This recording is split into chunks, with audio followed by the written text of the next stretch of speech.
Guys, welcome back to my channel. मैं हूं दीक्षा वर्मा और आज हम बनाने जा रहे हैं आलू बेसन के गट्टे की सब्जी। यूजुअली जो गट्टे की सब्जी बनती है वो बेसन से बनती है, तो आज मैंने इसमें एक ट्विस्ट लाया है और मैंने थोड़ा सा आलू भी इसमें मिलाया है, जिसके कारण ये हल्के से सॉफ्ट बने हैं। इसी के साथ मैंने इसमें पनीर की स्टफिंग दी है। ये बहुत ही डिलिशियस रेसिपी बनके तैयार होती है। चलिए आइए देखते हैं कि कैसे इसको बनाना है। सबसे पहले मैंने एक मिक्सर ग्राइंडर जार लिया है और इसमें मैं डाल रही हूँ 2 कटे हुए आलू। तो आलू को मैंने इस तरह कच्चे आलू को छोटे छोटे टुकड़ों में कट कर लिया था और इसमें मैं ये आलू डाल रही हूँ। तो मैंने आलू को पानी में डाल के रखा था ताकि आलू काले ना पड़े।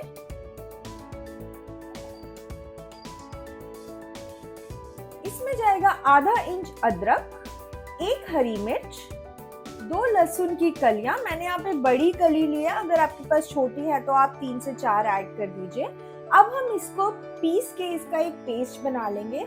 ध्यान रखिए कि आपको बिल्कुल भी पानी ऐड नहीं करना है। आलू में ऑलरेडी बहुत पानी होता है और जब आप इसको ग्राइंड कर रहे हैं तो पहले पल्स मोड में ग्राइंड करें और उसके बाद फिर आप थोड़ी देर तक ग्राइंड करके इसका एक पेस्ट बना लीजिए। ये देखिए मैंने पेस्ट बना के तैयार कर लिया और आप देख सकते हैं कि काफी पतला और काफी पानी दिख रहा है, इसलिए हमने पानी इसमें ऐड नहीं किया था। मैंने यहाँ पर एक बड़ी सी थाली ली है और इसमें मैं ये सारा पेस्ट ऐड कर दे रही हूँ। अब मैं इसमें ऐड करूंगी स्वाद अनुसार नमक, आधा चम्मच अजवाइन जिसको मैं इस तरह से क्रश करके ऐड करूंगी, 1/4 टेबलस्पून हल्दी पाउडर, थोड़ा सा बारीक कटा हुआ हरा धनिया और आधी चम्मच में इसमें ऐड कर रही हूँ कसूरी मेथी। इससे बहुत ही बढ़िया टेस्ट आता है। मैं इन सबको अच्छे से पहले मिक्स कर लूंगी।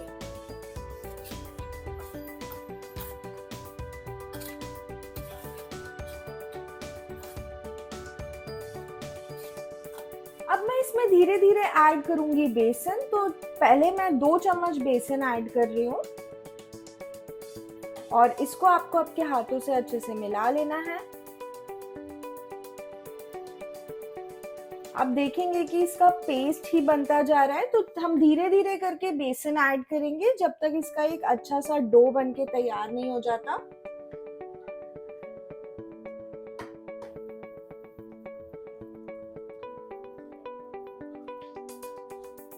जब बेसन इस तरह थोड़ा सा स्टिकी हो जाएगा तो मैं इसमें ऐड करूंगी 2 चम्मच देसी घी। ये बहुत इंपॉर्टेंट है, इससे आपके जो गट्टे हैं वो एकदम हार्ड नहीं बनेंगे। और इसे भी आपको अच्छे से मिक्स कर लेना है और आपको अभी तब तक बेसन ऐड करना है जब तक इसका एक डो बनके तैयार नहीं हो जाता। तो लगभग यहाँ पे 1.5 कप बेसन लग जाएगा, 1.5 से 2 कप।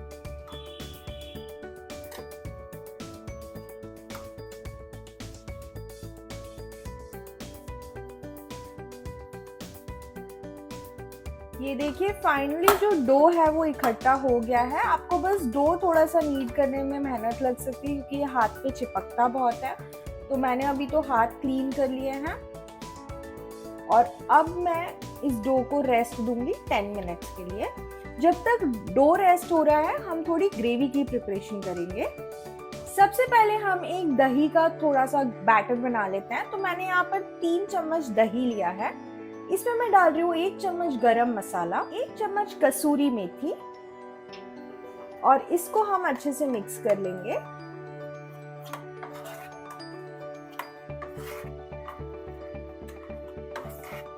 तो दही को हमने अच्छे से सीजन कर लिया है, इसको हम साइड में रख देंगे। अब मैंने मिक्सर ग्राइंडर जार में लिए हैं 3 टमाटर जिनको मैंने रफली चॉप किया है। इसमें मैं डाल रही हूँ 2 हरी मिर्च, 1 इंच अदरक का टुकड़ा, 3 लहसुन की कली।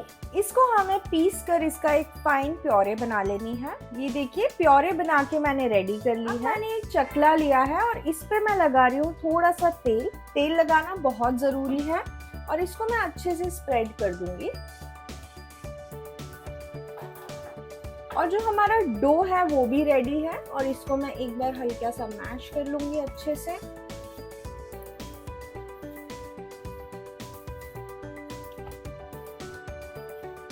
अब आपको इसके छोटे छोटे पेड़े काट लेने हैं।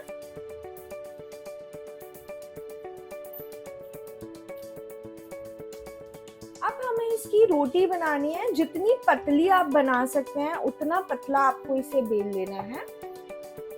और तेल लगा रहेगा तो ये चिपकेगा नहीं। और जरूरी नहीं है कि आपको इसकी गोल ही रोटी बनानी है, आप इंडिया का मैप भी बना सकते हैं। ये देखिए मैंने बना के तैयार कर लिया है। इसकी साइड्स जो है वो मैं थोड़ी सी अलग कर दूंगी क्योंकि साइड्स जनरली मोटी होती है।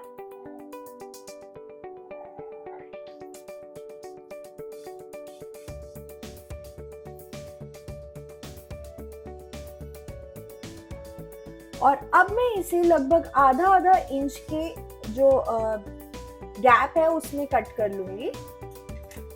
इसमें मैं थोड़ा सा पनीर ग्रेट करके डाल रही हूँ। आप चाहें तो कुछ भी फिलिंग में डाल सकते हैं, आप आलू भी डाल सकते हैं, आप ड्राई फ्रूट्स भी डाल सकते हैं। फिलिंग से जो है ये हल्के से सॉफ्ट भी बनते हैं। तो इस तरह से मैं सभी जगह पर ऐसी फिलिंग्स रख दूंगी।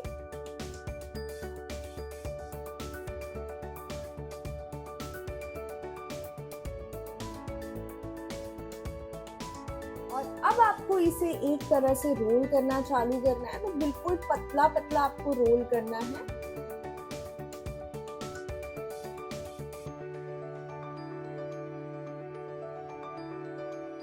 ये देखिए, इसको हम थोड़ा सा इस तरह से एक बार रोल कर देंगे ताकि ये सेट हो जाए। इस तरीके से सारे रोल्स हमें बना के तैयार करने हैं।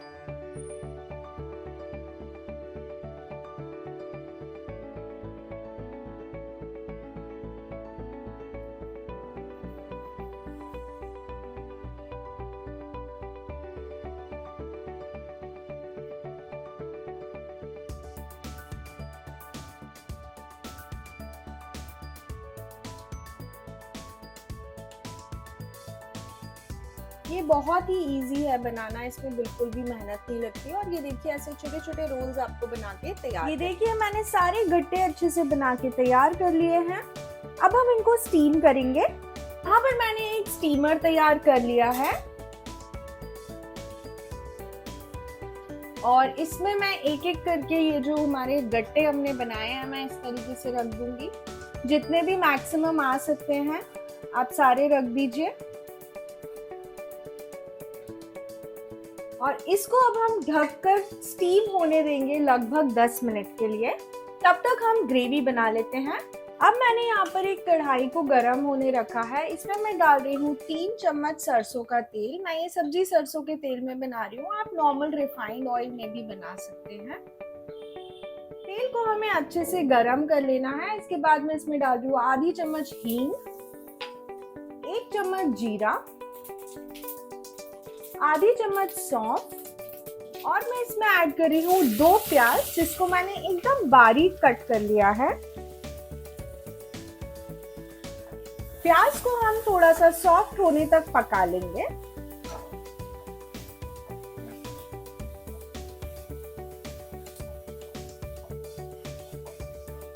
आप देख सकते हैं प्याज ट्रांसलूसेंट हो गई है। तो अब हम इसमें कुछ मसाले ऐड कर लेते हैं। सबसे पहले मैं डाल रही हूँ 1 चम्मच इसमें धनिया पाउडर,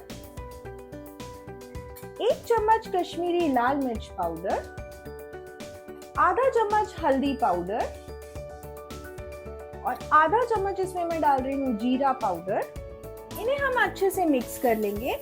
मसाले जो है वो बहुत जल्दी जल जाते हैं तो इसलिए मैं इसमें थोड़ा सा पानी ऐड कर रही हूँ और इसे हम लगभग 1 मिनट के लिए पका लेंगे।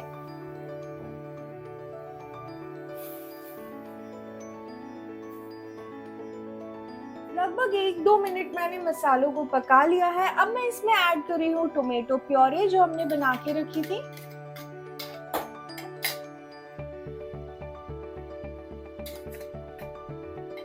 इसे भी हम अच्छे से मिक्स कर लेंगे। अब हमको इस मसाले को अच्छे से पकाना है जब तक जो ऑयल है वो सेपरेट नहीं हो जाता।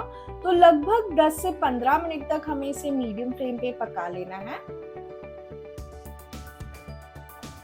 तब मसाला पक रहा है, हम चेक कर लेते हैं कि हमारे जो गट्टे हैं वो पके हैं या नहीं। तो ये भी अच्छे से पक गए हैं। इनको मैं स्टीमर से निकाल के एक प्लेट में निकाल लेती हूँ। ये देखिए सारे गट्टे अच्छे से स्टीम हो गए हैं और ये अच्छे से पक चुके हैं। आप इनको ऐसे भी ग्रेवी में डाल के खा सकते हैं, बट मैं सजेस्ट करूंगी कि आप इनको फ्राई करके खाइए क्योंकि ये थोड़े से ड्राई होंगे, बेसन का यूज हुआ है। तो हम इसको अभी एयर फ्राई करेंगे।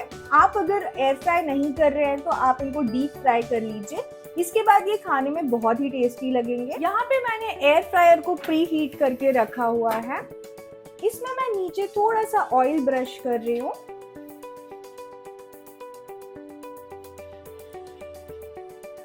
और ये सारे जो गट्टे हैं मैं इसमें प्लेस कर दूंगी। अगर आप एयर फ्रायर यूज कर रहे हैं तो इसको प्री हीट करके यूज कीजिए ताकि आपके जो कुकिंग है वो थोड़ा सा जल्दी हो सके।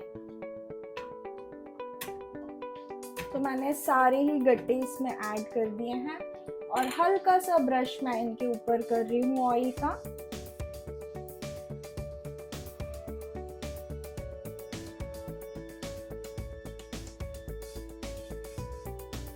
इनको मैं एयर फ्राई करूंगी 15 मिनट्स के लिए।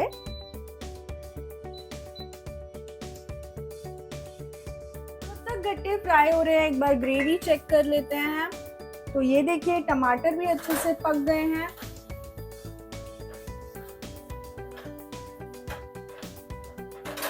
इसमें मैं ऐड कर रही हूँ कर्ड मिक्स जो हमने स्टार्ट में बना के रखा था। इसको भी हम अच्छे से मिक्स कर लेंगे। दही को पकने में ज्यादा टाइम नहीं लगता है, तो 2 से 3 मिनट में जो दही है वो पक जाएगा और जो तेल है वो वापस से सेपरेट हो जाएगा। आप देख सकते हैं कि जो तेल है वो सेपरेट हो गया है, तो मतलब हमारी ग्रेवी बिल्कुल रेडी है।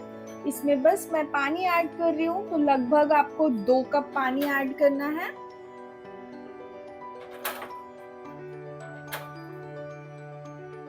इसमें आपको नमक ऐड करना है और एक बॉईल आने तक हम इसको पका लेंगे।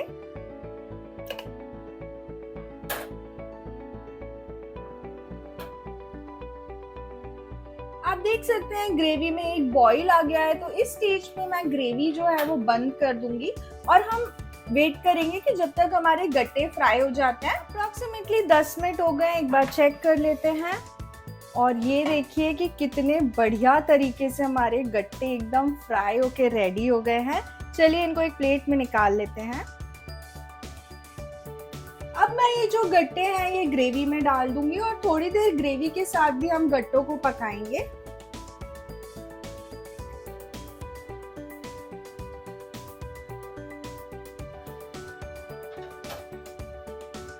लगभग 5 से 6 मिनट हम इनको अच्छे से पका लेंगे।